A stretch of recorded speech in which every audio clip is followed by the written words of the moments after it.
So friends, our next guest is a very celebrated name in the theater community, and it is not easy to secure an appointment with her, but today she has agreed to grace Weave with her presence. So let me present Debra Wise to you. Debra Wise is the artistic director of Underground Railway Theatre, which she co-founded 40 years ago. Inspired by the activist collaborative spirit of its namesake, URT created and toured nationally plays exploring themes ranging from the arms race to homelessness, literacy, environmental racism, and reproductive rights. URT also performed puppet spectacles with the Boston Symphony, and for 5 years produced the Women on Top Festival of new works by female theater artists. 12 years ago, URT partnered with the Nora to build Central Square Theatre, now its home. Debra has collaborated with Setu many times, and we are very thankful, Debra, for that. On The Disappearing Number, Once Upon a Time in Bollywood, Guards at the Taj, to name just a few. Debra will do a piece from one of URT's touring productions, Washed Up Middle-Aged Women, based on interviews. I feel Debra is forever young. She does amazing work and such a powerhouse. But according to Debra, she is now well beyond midlife. She wanted to share this monologue, and that is almost word to word from a conversation with a dear friend who was about to turn 40. And Debra will be supported by the interviewer in this act. Welcome, Debra. We are so glad to have you.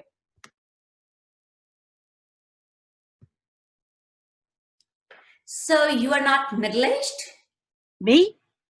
No. What are your associations with middle age? Well, the interesting thing for us is that everybody's younger than they used to be. I mean, 40 is younger than it used to be, and 50 and 60 are too. So for better or for worse, we're all maintaining a kind of, we're not changing as much when we get older in some ways. So I guess, I don't know, middle-aged, an old guy in a gray suit. So what about women? Oh, well, I guess I just think of mothers whose kids are teenagers now. Right. So I read this great thing by this friend of mine suggested that I have a dinner party for my 40th birthday.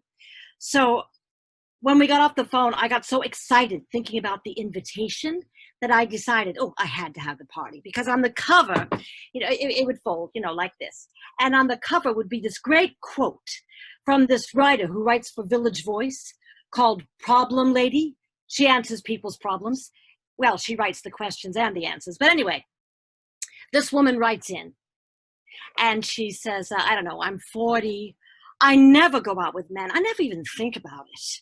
I just sort of I'm getting into dogs. I'm raising a dog. Do you think this is a problem? And Problem Lady writes back. She says, once an unmarried woman turning 40 would have two options: raise dogs or wear lower and lower cut dresses. But you are a baby boomer, and you are on the cutting edge. You are on the thin edge of the wedge of change, and you owe it to yourself to keep going out there with no role models and reinventing new options and having the greatest time of your life, and fuck them if they can't take a joke, and don't you dare lay down and die. And then you would open the invitation up and it would say, just to get the issues on the table. Do you have any role models? Oh, well, let me think. My friend, Linda. she's always telling me that turning 40 is the best thing that ever happens to you, that you have a kind of a renaissance, that I'm going to love it. And I can believe it. I mean, I think I can believe it. Because, well, it all has to do with being alone. That's my big theme. And my second biggest theme is work. And my third biggest theme is, where do I live? So they're all kind of big, but it's like figuring them out all at once, I don't know. I am starting to get this horrible idea that it's like my fate to be this person on her own. I mean, it's very complicated because I think about buying this apartment. I think about fixing it up, and I don't know what city it's going to be in, but it's going to have really nice bookshelves. And I'm going to have dinner parties and I'll invite people over. You know, that seems like growing up, right? But if you're living alone, if you are alone, is that life? I mean, seriously. Well, I'm exaggerating, but you know, if you're not in some kind of relationship with somebody, I mean, of course, it doesn't have to be a marriage, but I don't know, a man, a child, a bunch of women. I do have this serious, well, not serious, but slightly serious idea of checking out a religious order because, well, okay, here it is. My hair is getting thinner. That wouldn't be a problem. I mean, looks, forget looks. That disappears as an issue in life. You don't have to spend your time in a gym, but you get love because it's God's love. Now that's a part of the church that I really believe in, this love in action, radical Christianity.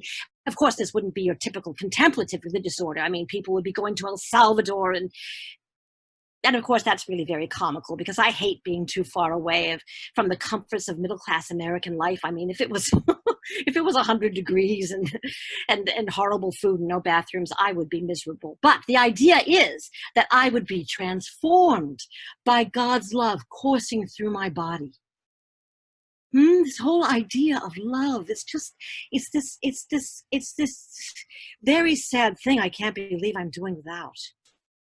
I mean, I just can't believe it. I mean, I know my friends love me. My family loves me. Very loving family. In fact, Italian family, you know, but it just doesn't really exist in my life. So that wouldn't be a problem. Let's see, and you can get fat, and you can wear the wimple on your hair. Oh, and you can change the world, right? Which is something I have always been very interested in doing. The thing I like best about this idea of joining a religious order is the ring. Yes, it would give me this idea that I had done something as definitive in my life as getting married, because nuns do marry Jesus, right? So then if somebody asks you, like they always do, so, are you seeing anybody? You can just smile and say, yeah, sort of. Wow. Thank you.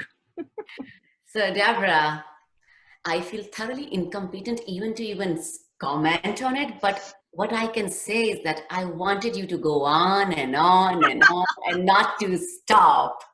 It is an absolute honor to have you.